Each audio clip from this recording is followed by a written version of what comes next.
A charge of 3 into 10 to the power minus 8 coulomb is situated at the origin. ये origin है, यहां पे हमने मान लिया चार्ज कितना है 3 into 10 to the power minus 8 coulomb. ठीक है, अब ध्यान से सुनो। And we wish to bring a charge of 5 microcoulomb from point P to Q। जो P पॉइंट है उसके कोऑर्डिनेट गिवन है 0,3,0 और जो Q पॉइंट है उसके जो कोऑर्डिनेट गिवन है 0,0,4। ये कोऑर्डिनेट। अब हमें 5 माइक्रोकूलम के चार्ज को यानी कि 5 into 10 to the power minus 6 coulomb के चार्ज को P से Q ले जाना है। डन। वाया R, कोई एक R पॉइंट दिया है उसके थ्रू ले जाना है। तो ये बात तो आज की आज रट डालो।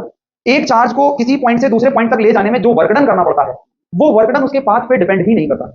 ये सिर्फ और सिर्फ कंफ्यूज करने के लिए आपको थर्ड पॉइंट एक्स्ट्रा इंट्रोड्यूस किया गया था जिसका नाम दिया गया था R।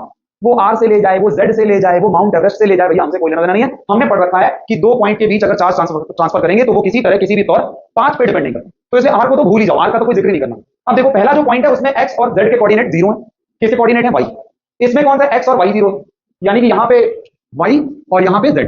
X के कोऑर्डिनेट की हमें कोई नीड नहीं है, तो डायग्राम में हम इस एक्सिस को Y मान सकते हैं और इसको Z मान सकते हैं। X की हमें कोई नीड ही नहीं, इसको मान लो Y और इसको मान लो, किसी को भी Y और Z मान लो। अब देखो जरा सुनो अच्छे से, पहला पॉइंट मैं P लोकेट करने जा रहा हूं 0,3,0, बाकी एक्सिस पे 0 है, Y पे 3 है, तो यहां कहीं पे ये पॉइंट है 0,3,0।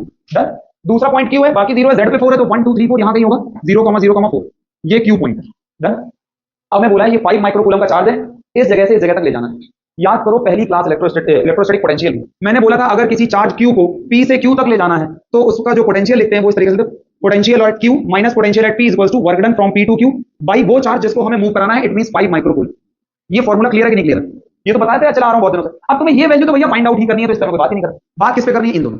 अगर किसी तरह से कुछ जुगाड़ पानी लगा करके पोटेंशियल एट Q मिल जाए और पोटेंशियल एट P मिल जाए तो ये फॉर्मूला आप इजीली लगा सकते हैं और वर्क डन इसका ऐसे मल्टीप्लाई करके वर्क डन पता कर सकते हैं।